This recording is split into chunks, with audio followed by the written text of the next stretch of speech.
Morning অক্সিজেনার্স। বেশ অনেক দিন বাদেই আবার তোমাদের কাছে আসলাম। আজকে 5th of June। আমাদের আজকে বেড়াতে যাওয়ার কথা ছিল, তো ক্যান্সেল করতে হয়েছে। জানোই কেন ক্যান্সেল করতে হলো, কারণ পিকলার এখনও ইঞ্জেকশন চলছে, দিনে 2বার করে অ্যান্টিবায়োটিক্স চলছে, প্লাস ওর পেটের মধ্যে যে অপারেশনের জায়গায় একটা পাইপ লাগানো আছে, সে পাইপটা আজ অথবা কাল রিমুভ করতে যাওয়ার কথা। তো সেটা এখনও ডিসাইড করিনি আজকে যাব কি কাল যাব। স্টিচটা এখনও রয়েছে, স্টিচটা কবে কাটবে ডাক্তার সেটাও কিছু বলেনি। তো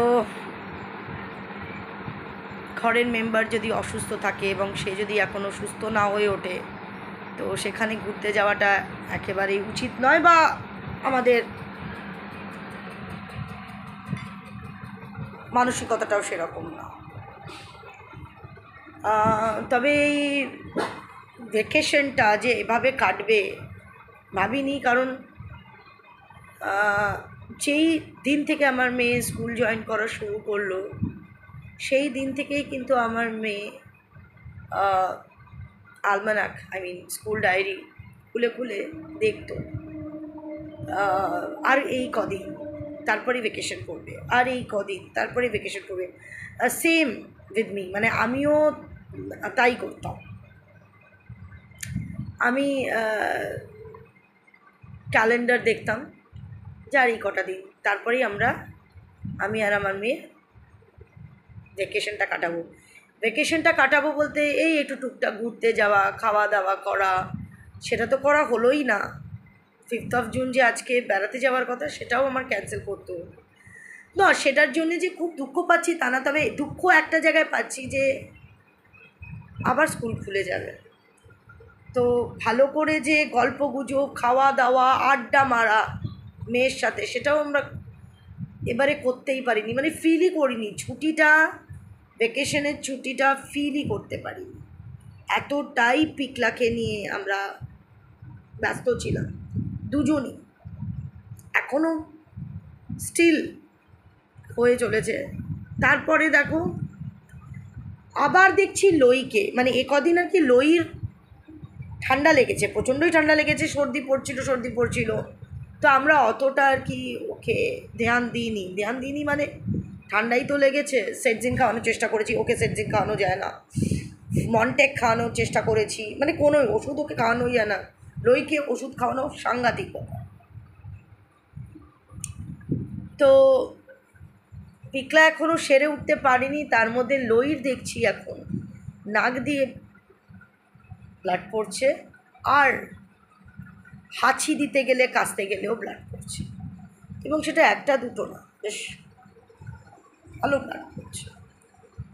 কোনো সময় একটু ক্লটিং, কোনো সময় ফ্লুইড। প্রথম ভেবেছিলাম বোধহয় প্রচণ্ড শরীর কষে গেছে, কারণ হয়তো তার জন্যে হয়েছে, মুখে সর্দি ঘর করছে। ব্লাড দেখতে দেখতে পাগল হয়ে যাচ্ছি, এত ব্লাড। এই তো পোছা নিয়ে নিয়ে এতদিন ধরে যুদ্ধ করলাম, আবারও ব্লাড। আমি ঠিক বুঝতে পারছি না ব্লাডটা কেন পড়ছে। শরীর কষে গেলে অনেক সময় শুনেছি ব্লাড পড়ে, সেটা 1-2 দিন পড়ুক। ওর এখন দেখছি নাক দিয়েও যখন ফ্লো করছে, সর্দিটা থেকে ব্লাড পড়ছে।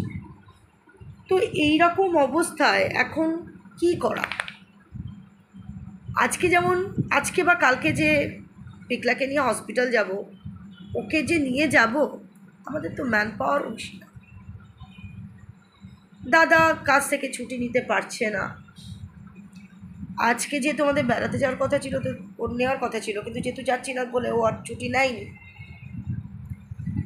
তো ফলে ব্যাপারটা কি হচ্ছে, ও কন্টিনিউ করছে ওর কাজ, আর আমরা এদিকে যদি লই আর পিকলা দুজনকে নিয়ে হসপিটালে যাই, মানে বুঝতে পারছো, আমি একা পিকলাকে সামাল দিতে আমার অসুবিধা হয়। আমি পেছনে বসি, একদম টেনে ধরে থাকি ওকে, আমি ওর আনছান করে ওর শরীর এদিক ওদিক করতে থাকি, আমি পেরে উঠি না।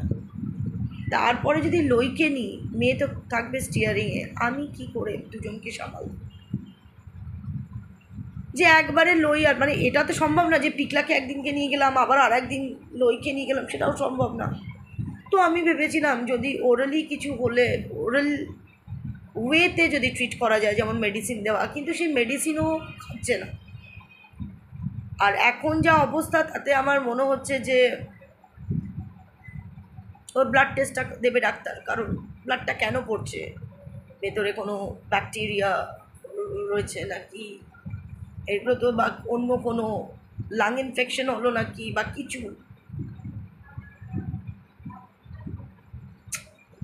আমি খুব মানে আমি ভাবতে পারিনি মানে এইরকমভাবে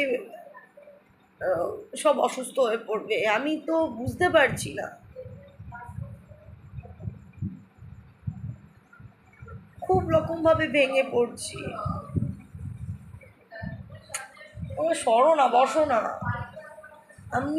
আমরা এই পিকলার কারণে বিশ্বাস করো সেরকম খাওয়া দাওয়া না, সেরকম কিছু না, রান্না বান্না করতে ইচ্ছা করছে না। একটা ঘরের মধ্যে যদি অসুস্থ থাকে কেউ, তখন ইচ্ছা করে যে মজা করে খাই দাই, ইচ্ছা করছে না একদম। মানে খুব মানে বিধিকিচ্ছি, একটা জায়গায় বসে না, বিধিকিচ্ছি অবস্থা। প্রতিদিন তো এমনি একটা ত্রাস থাকে, প্রতিদিন দুটো বেলা ত্রাস যে অমিত আসবে আমার বাচ্চাটাকে ইঞ্জেকশন দিবে। ইঞ্জেকশন তো এখন স্যালাইনের মধ্যে দিয়ে যায়, কিন্তু ওই যে হাত, ও আর হাত নাড়াতে পারছে না, পাইপ ওর ভেন্স পাচ্ছে না, আর হাত ফুলে ঢোল হয়ে যাচ্ছে, হাত ব্যথা হয়ে যাচ্ছে।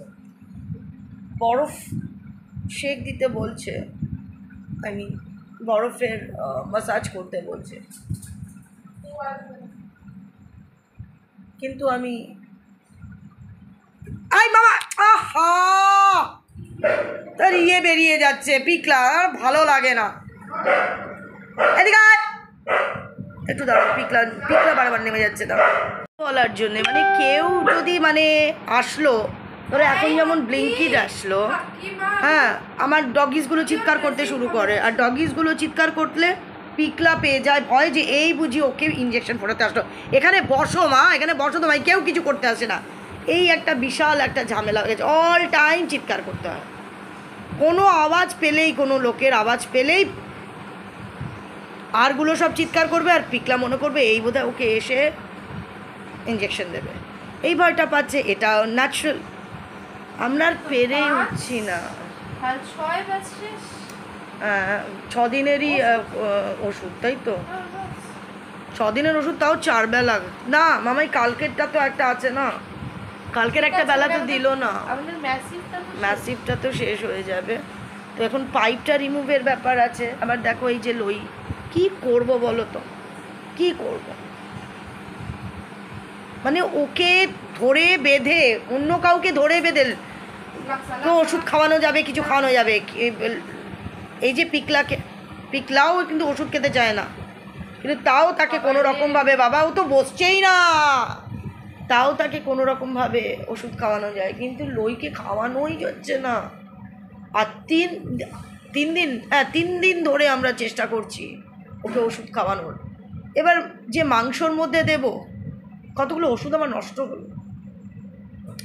ওষুধের দোকান থেকে বলে একটা মানে ওষুধ নিয়েছিলাম, ওষুধের দোকান থেকে বলে না, সরি, আমাদের যে অমিত আসে ওই হসপিটালের সাথেই অ্যাটাচ, যেই সল্টলেক ভেটেরিনারিতে যে যাচ্ছি মাই, লইয়ের মাথায়ও একটু ওরকম করে, আজকে কিন্তু লই কালকে রাত্রিবেলায় মাথায় ওই ওম নমঃ শিবায় চান করার পরে কিন্তু লই অতটা এদিক মানে রেস্টলেস হয়নি, একবার এই ঘর ওই ঘর করেনি, কিন্তু তুই একটুখানি ওর মাথায় করে দে সব সময়। আর আমাদের কাছে এক মন্ত্র ছাড়া আর কোনো মানে মন্ত্রচান করা আর কোনো রকম আমি উপায় খুঁজে পাচ্ছি না। এই যে কটা দিন,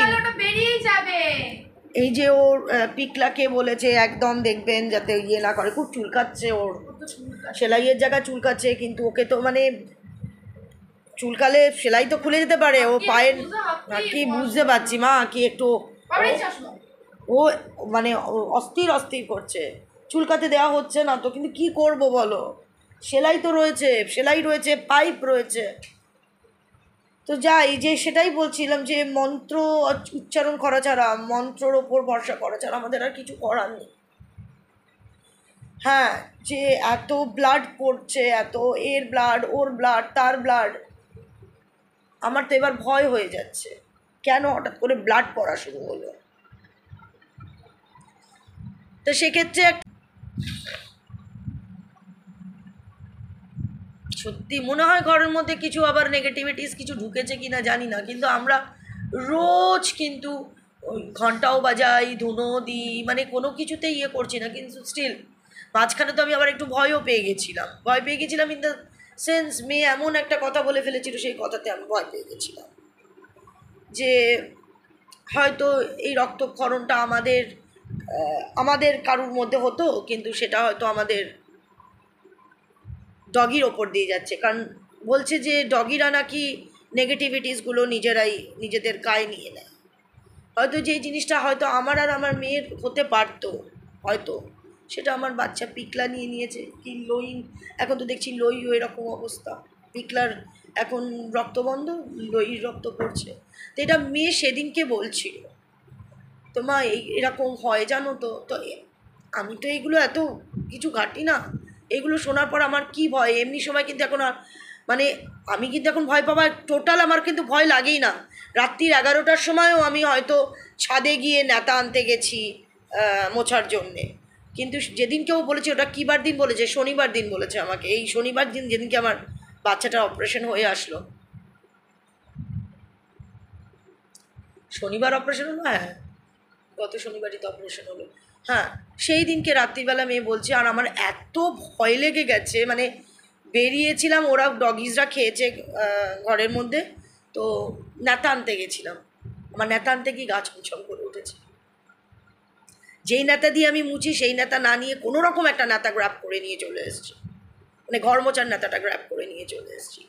তো আমি মেয়েকে বললাম, বাবা আমি কিন্তু ভয় পেয়ে গেছি। আর ভয়টা পাওয়াটা কীরকম, একটা টাইমে ছিল না, আমার মেয়ে ফিল করছিল আমাদের ওপরের ছাদে কেউ বোধহয় পা ঝুলিয়ে বসে আছে, ওইটা আমার মাথায় ফাট করে ইয়ে হয়। তো আমি তো টোটাল এখন আমার কোনো রকমই ভয় লাগে না, জানলা দরজা খোলা থাকে, মেয়ে থাকে না, আমি একদম একা থাকি, আমার কোনো প্রবলেমই হয় না। কিন্তু শনিবার দিন আমি আবার ভয় পেয়েছি, মেয়েকে বললাম, বাবু এই সমস্ত কথা আমার শুনতে আমি পারি না, আমার খুব ভয় লাগে।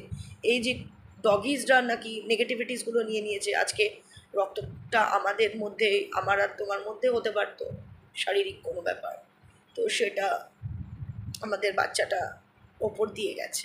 যাই হোক, সেটা যেই কারণেই হোক, কারণ এইভাবে রক্ত পড়া ওর এ তো ভালো লাগছে না দেখতে, তাই কি না? কেনই বা হবে সেটা? এতদিন বছরে তো কোনো দিন কিছু হয়নি। আমাদের লইরা তো 2021 সাল থেকে লই আর পিকলা টিকলা, এই 24 সালে এরকম ঘটনাগুলো কেন হচ্ছে? আর আমি এর আগেও অনেক পোষ্য পুষেছি, অনেক ডগিজ, কিন্তু কারুর এই সমস্ত দেখতে হয়নি, কোনো হয়রানি হতে হয়নি, কোনো কিছু না। মানসিক চাপটা প্রথমত আর খুব বেশি চাপ, মানে মানসিক চাপের জন্য মানে যেন পাগলের মতন লাগতো, ঘুম নেই, কিছু নেই, অল টাইম মন্ত্র পড়ছি, অল টাইম মন্ত্র আওড়াচ্ছি, কারণ এছাড়া আমার আর কোনো সম্বল নেই। আমার যেন মনে হয় হ্যাঁ, মন্ত্র চান করাতে পাওয়ার আছে, অবশ্যই আছে। তো যাই হোক, এবার ওই কীর্তনটা দেব আর এই পুজোটা করাবো।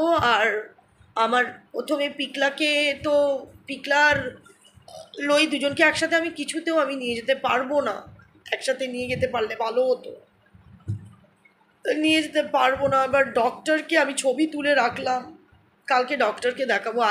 আজ বিকেলেও যেতে পারি, কারণ এটা নাকি একটা 5 মিনিটের ব্যাপার, মানে জাস্ট পাইপটা খুলে দেবে, ওর ভেতরে একটা পাইপ লাগানো আছে, যেখান থেকে ও তো ভেতরে ইনফেকশন হয়ে গেছে, ওই বাজে সুতো দিয়ে, পচা সুতো দিয়ে করেছে জানোয়ারগুলো, ওদেরকে নিয়ে তো আমি পরে আসবো। তো সেই ইয়ে সেই সুতো জন্যে ভেতরটা পচে গেছিলো, সেই পচা জিনিসগুলোকে বার করার জন্যে একটা ভেতরে পাইপ লাগানো আছে, অটোমেটিক্যালি ওই পুজ রক্তগুলো ওই পাইপের মধ্যে দিয়ে বেরোচ্ছে। এরকমভাবে পাইপটা একটা নিচের দিকে মুখ আর একটা ওপর দিকে মুখ। যে ছেলেটা ইঞ্জেকশন দিতে আসে সে ওই হসপিটালের সাথেই অ্যাটাচ, সবাই তো পারবে না, ওই জন্য তো আমি সীতারামকে ডাকিনি, এবার এই ছেলেটাকে দিয়ে করাচ্ছি। ও একটা ইঞ্জেকশন পুশ করে পাইপটাকে প্রতিদিন পরিষ্কার করতে হয় দুবেলা। তো এই পাইপটা রিমুভ করিয়ে নেব। তো সেই সময় ভাবছি যেদিনকে যাব, আজ যাই কি কাল যাই, তখন ডক্টরকে দেখাবো, ছবি তুলে রেখেছি আমার লইয়ের, যে এরকম এরকম ব্যাপার। এবং সাথে সাথে বলবে আপনি ব্লাড টেস্ট করাতে হবে, আমি জানি ব্লাড টেস্ট তো করতে দেবেই, কি বলে ওই একটা ভয় লাগছে, ওই জন্য কিছু করাতেও ভয় পাচ্ছি আমি, মানে বলতেও ভয় লাগছে। যাক গে, কি আর করা, চলো, লাভ ইউ।